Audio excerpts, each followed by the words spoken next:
Thank you so much for the chance to talk to this group. I love this group. I love you guys already. It's it's so comforting to be with like our people, because it is not easy out there in the professional world with all the generations and all the changes. And I think I just read an article in The Economist. I don't know if any of you are also Gen X. I'm technically Gen X. Any other Gen Xers? Yeah. And they were they were like, it was just another one of those things about how Gen X has actually gotten a really raw deal in a lot of ways. Like, everybody focuses on the millennials and how it's so hard for them to buy houses and stuff. But when you look at the data, they're actually like twice as wealthy as we were at that age.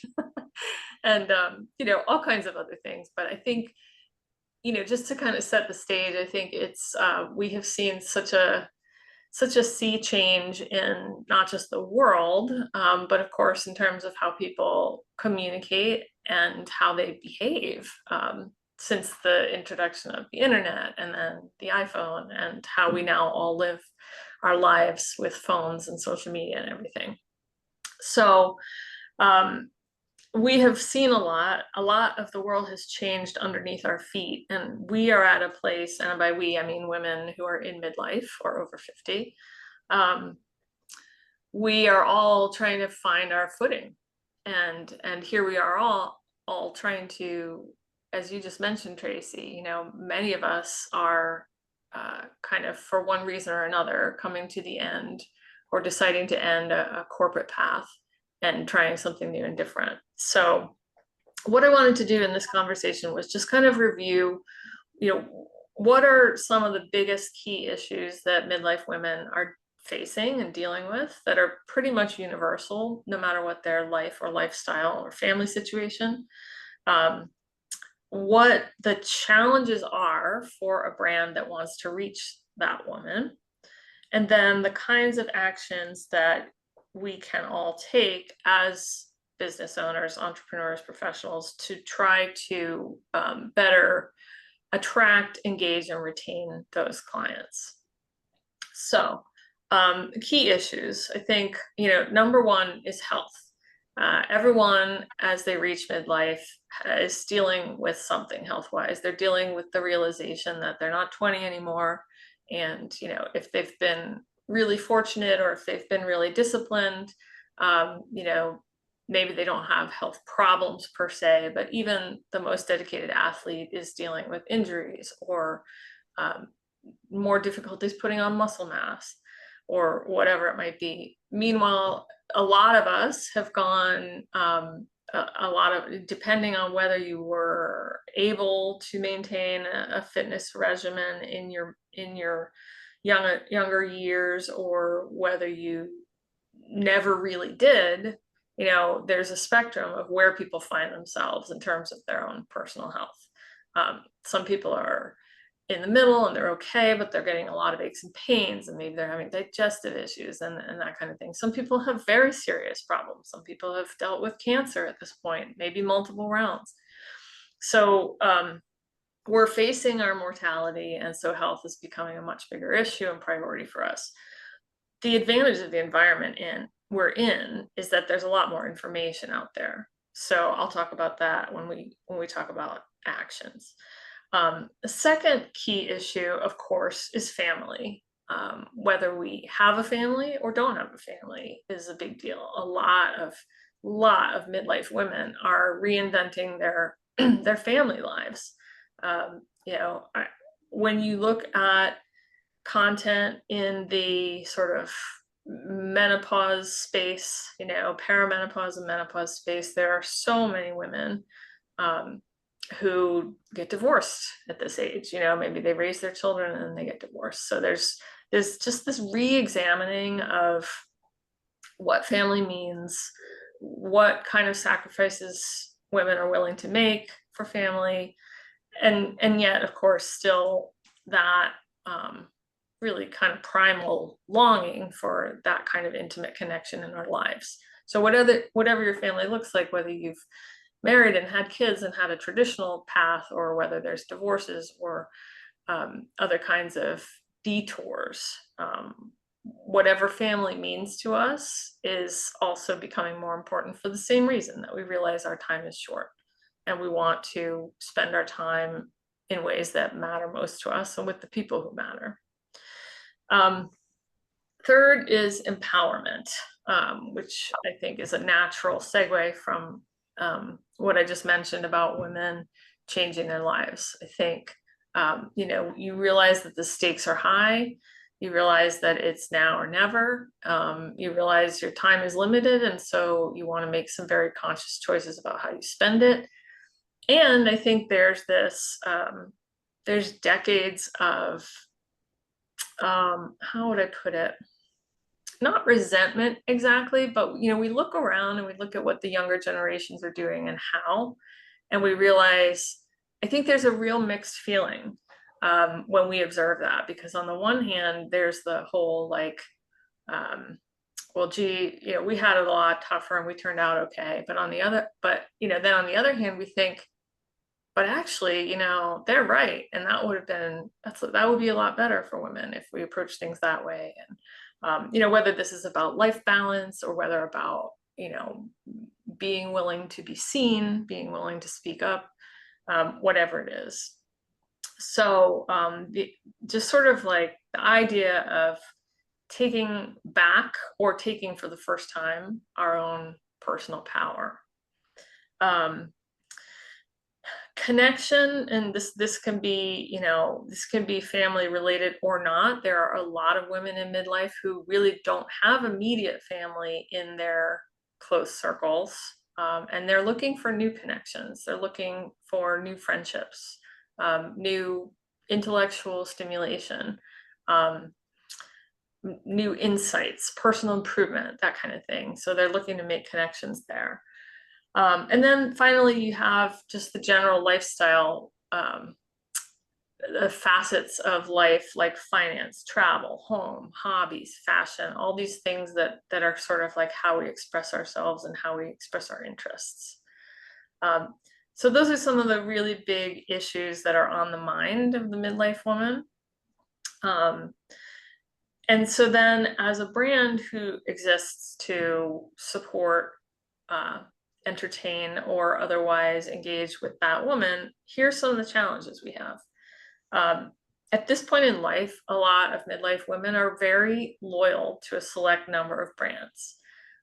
They are skeptical of a lot of advertising promises. And again, our generation we have really seen a massive change in terms of how the consumer interacts with let's call it the advertiser, right? I mean, back in the day, there just wasn't that much advertising.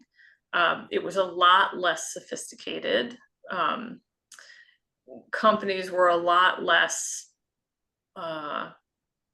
savvy about how to manipulate people, and now they all know how to manipulate people, and we know we're being manipulated. So we've been around the block. We've had enough like over promise, under deliver type of encounters with brands that we are very careful about who we choose to try out or invest our money in. And a lot of that skepticism is based in empirical experience, and some of it is a more general sort of fear and trust issue.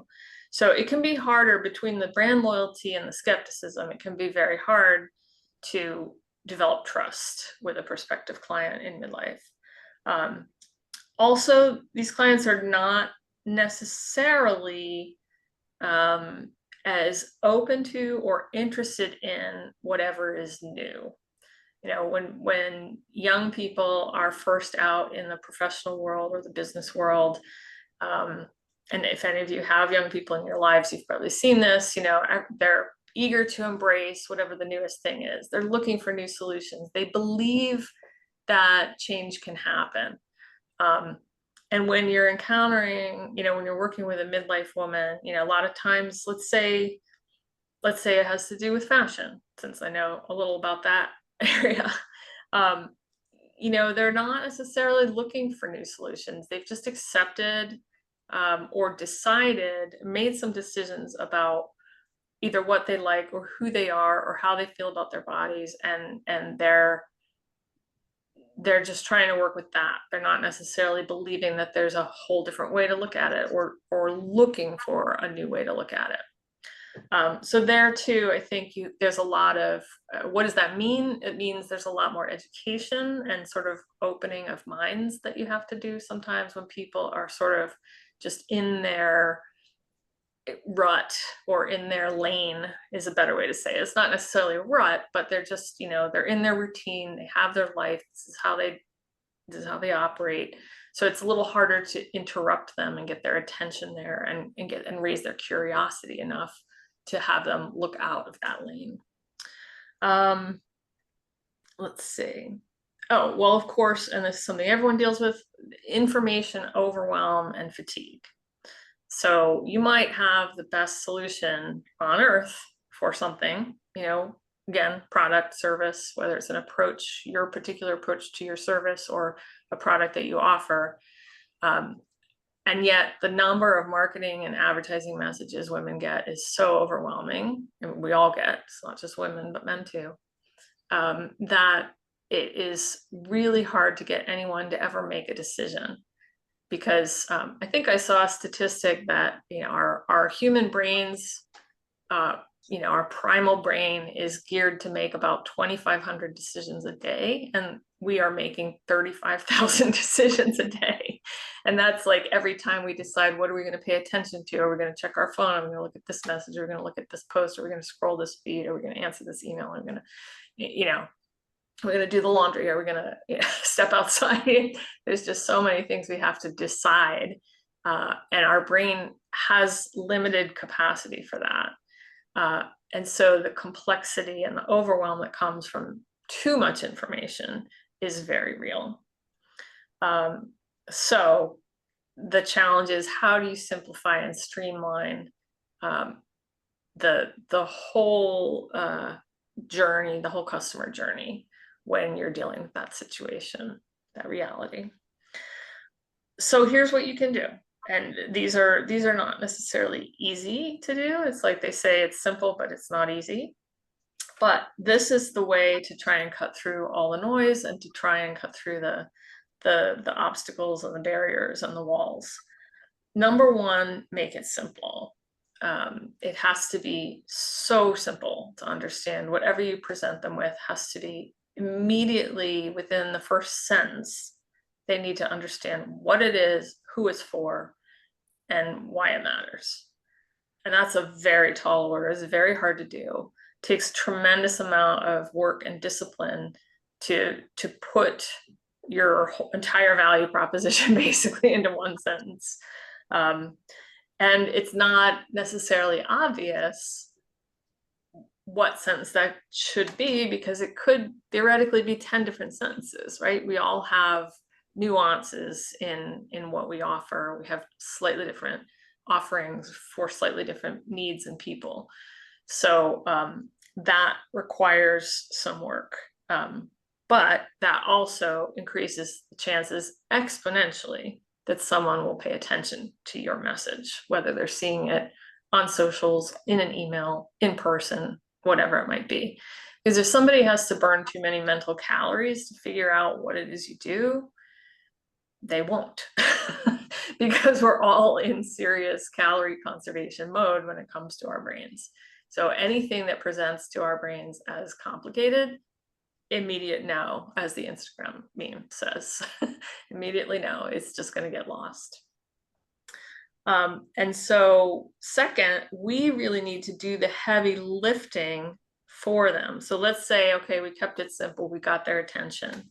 Now, to continue that conversation in a way that leads to success, we have to come up with all the objections and anticipate them and answer them before they're even raised. So this is a completely different process than what is most natural and instinctive to us as business owners, because what we want to do is tell them about us and what we offer. And of course, nobody cares about us and what we offer. They care about themselves. They care about what this would mean for their lives. And Beth, I also am taking part in the Experientify program. So, as you know, there's a lot of uh, parallel information that's shared in that sort of affirms this idea that we need to speak to the outcome, right? It's the outcome that people want. They don't really care about the features or the how or the why. What most excites them, what gets them interested emotionally, is what outcome can we deliver. So we have to do the heavy lifting of first painting the picture of what that outcome is before we even start talking about our product or service, and then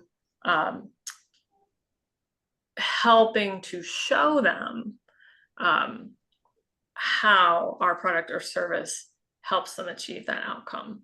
And again, as we live in this 3-dimensional, 4-dimensional world with virtual, so much happening virtually, a lot of times what this means in practice is video, where we are showing the avatar, whoever, the person who is like our client, who is like the client we want to attract, walking through some of the, experience of what we offer. So, for example, with my clothing business, like showing somebody putting on this piece of clothing, showing them how they feel in it and that kind of thing. So some of it is about what the dialogue is, some of it is the words that are shown on screen, and some of it is the visuals. So visual is more important than ever because it's simplified. Not only is it very compelling, but it also helps things to click for the ideal customer that we're after. So again, the deliverables, what I always call deliverables in my marketing world, and the way I would approach marketing in the past is to, when I would have a prospective client, we would discuss their goals, and then I would distill all that into a proposal, and I would say, like, okay, here's the situation, here's the goals, here's the process, and here's the deliverables. So that's where the outcome is. And people are a lot less interested in going through those kinds of proposal processes these days, I've found. And so that kind of, there are some things I'm changing in my marketing consulting business to really decrease the amount of mental calories it takes somebody to understand how my services will help them, and to also decrease the risk. So that is my next point, is removing risk. For all the reasons I mentioned earlier, already brand loyal to a lot of established companies, generally skeptical with good reason of new brands and new ideas. There's a lot of risk aversion in this audience. And again, life is already complicated. Money is tight.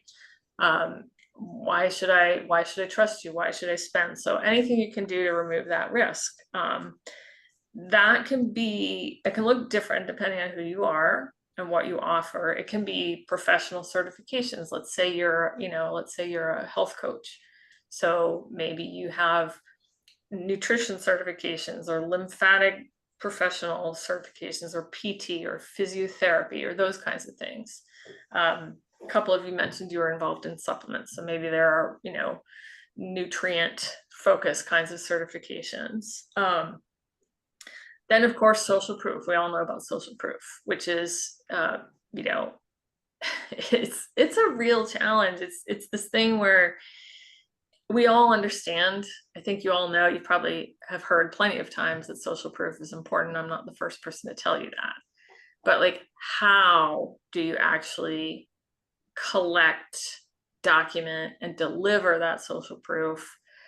I believe that has to look really different for each one of us. I really don't think there's a one size fits all, because some things just don't work for, you can't, I don't think you can promote, say, a spiritual practice with the kind of video where a cheap shapewear company is trying to show somebody that how thin they look in this product. It's like, you can't just hire somebody and pay them to talk about how great this is, because there's this level, it's a different standard, it's a different sensibility.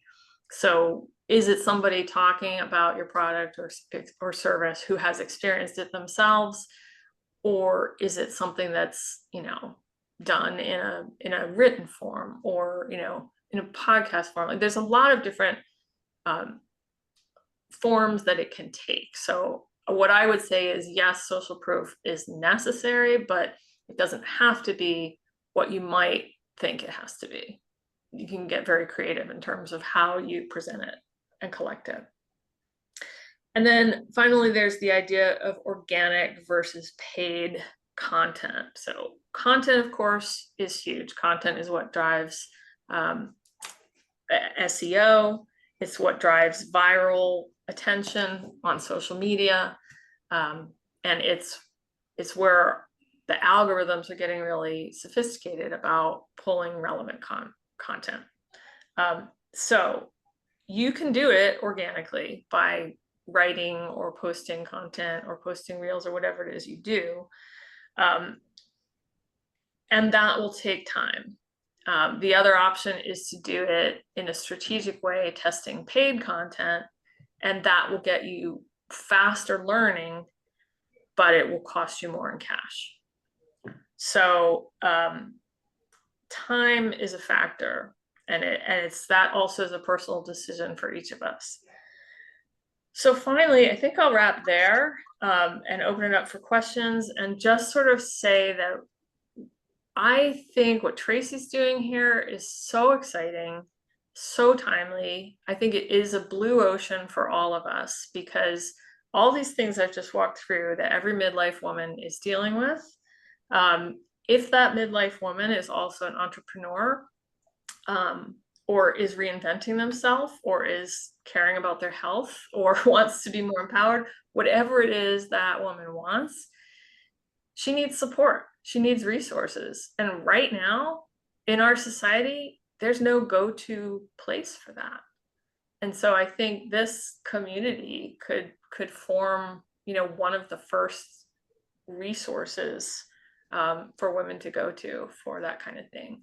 So I think this is a really powerful group. I love what you're all doing. I love the group Tracy has assembled here. And I think there's a lot of power in this, in our connection and in what we can do to help women. So with that, happy to take any questions if you have any. Thank you, Karen. That was fabulous.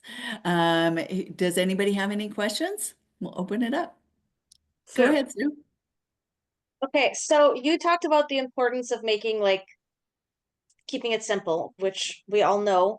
So making that first sentence, that powerhouse, how do you do that when you're posting like a reel every day, for example, and you don't want your message to get stagnant or boring or repeating the same thing over and over again? Mm-hmm. Well, the first thing I would say is never worry about being stagnant or boring or saying the same thing over and over again, because you need to do that these days, because again, people are being so bombarded with so many messages from everywhere that, number one, they won't even notice if it's the same message, if it's you know, they won't think boring. And in fact, it probably increases your chances of being remembered, because, like, let's say you're posting a reel every day and it's you know, drinking your coffee at your kitchen table, then at least you have that consistency, because consistency is actually the currency. Consistency is the most important thing when it comes to the social platforms. The platforms themselves, the algorithms, want to know that they can count on your site delivering regular content. And, you know, the more somebody sees you, this is one of those crazy, irrational behaviors of human beings, but the more they see your face, the more they will like you and the more they will trust you. Whether or not they should, that's just how our brains operate, right? So you don't have to worry about boredom. In terms of keeping it really simple, so there's two different scenarios. One is when you're doing like a paid advertisement, that's obviously, you can create whatever that statement is, and that can be your ad. And you could create a couple variations of it, and you can test those and see which one does the best. When you're doing organic, you just want to break it out into the foundational. You have a little more, you can say more. You don't have to limit it to just one sentence, and you don't have to say that every day. Although you probably have seen there are a lot of accounts where people do that, right? There are people who are like, I'm an integrative health therapist and I help people who are struggling with X. And then they give their content. So you can do that. You can kind of anchor like, this is who I am and this is what I do. And then you deliver your content. So that's one option. The other is to just break your content into, like, figure out your foundational messages and then all the supporting sub messages of each one of those. And then if you're a planner, you can plan that all out and say, okay, week 1 is going to be about this foundational message, and I'm going to talk about A, B, C, and D. Week 2 is going to be about foundational message 2 with subpoints A, B, C, and D. So you can be super, organized that way, or you can be more organic with it. You can be, if you're on social and you're engaged every day and you like the spontaneity of it, you can just sort of be like, okay, I'm going to post every day about whatever's on my mind, and I'm going to choose from this list of foundational messages to see, and then I'm going to anchor it in that. So if it's about, let's say it's about building muscle. Let's say you're like a fitness coach and you're teaching women how to build muscle, and one of your main foundational messages is women need more protein. Okay, so like if that's your week focus, day 1 could be about ideas for higher protein breakfast. Day 2 could be about ideas for protein on the go, or that kind of thing. Or if you want to do it spontaneously, you can be like, I was thinking today about how hard it is to get protein when you're traveling, and here's my little personal anecdote about it, blah blah blah. So you can do it in whatever way works best for you. Very But you good. definitely don't have to worry about being boring. No one will remember. We're running out of time, but we did have that third hot seat. So if anybody else has another question, we'll go ahead and take another one. Beth? I do, Karen. Social proof, and you touched on it very briefly, but how do you do that when you really don't have active clients, or you're just, getting product out there and things like that? I have worked with a lot of clients, just not in the caregiving capacity. So other than myself, my experience, Right. How do you deal with social proof? Do you glean from others? Do you take stats about caregivers taking care of themselves and the importance of that? Or how do you do that? That definitely can be a piece of it. You mentioned you were going to be on a podcast. That's an excellent way to, when you don't have an actual customer testimonial. But what a podcast does is it establishes you as a credible expert, because somebody is interviewing you about this topic. So, and you are giving the answers as an expert. So 100% make sure that you get a recording of that podcast. Mm-hmm. Because what I've found is that sometimes these podcast conversations are amazing and they're great. And then what the podcast host ends up posting is not the thing that you feel is strongest for your business. So ideally, they won't always give you a full copy of the recording, but if they're willing to do that, or if you can capture a recording yourself so that you can, even if you don't have the sound clips, if you can get a transcript, something like that, so that you can pull out the quotes, hearing someone ask you the question, and then viewers hearing you answer that question as someone who knows, that establishes credibility. So it may not be social proof, but it's credibility, which is just another form. That's what social proof is about, it's about shoring up your credibility. So podcasts, great way to go. Okay. Do you think that taking stats and things like that is helpful when people can see then that, 90% of caregivers don't take care of themselves, get sick afterwards, or whatever that stat might be?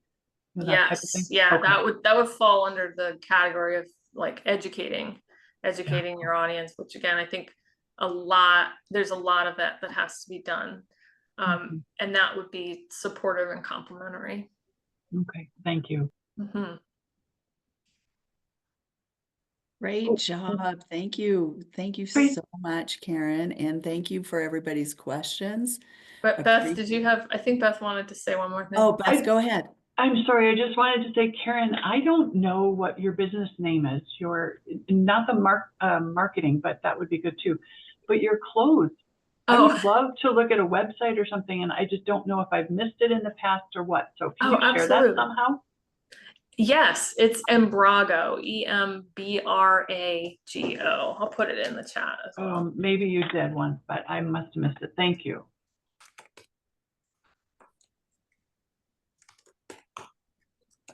And I guess just to, okay, I put that in the chat. And if anyone wants to talk more about marketing, I'm happy to do that with you. I'm currently redoing my marketing website because I mentioned earlier that I'm changing how I'm making it much more simpler to engage with my marketing services, and I'm creating a series of speed sessions that are devoted to single issues. So I'm working on a website for that. But one of those sessions is what's the number one, it's a 1 hour session and an intensive deep dive, and it answers the question, what's the number one most important marketing thing you should be doing right now? So, and I have a variety of other speed sessions like that coming out. So I'll keep this group posted along the way when I finally have that. Hopefully that'll be a win that I can announce one of these weeks when I get that new website done. That's awesome. You've done a lot this last month, so you should be very proud of yourself. Yeah.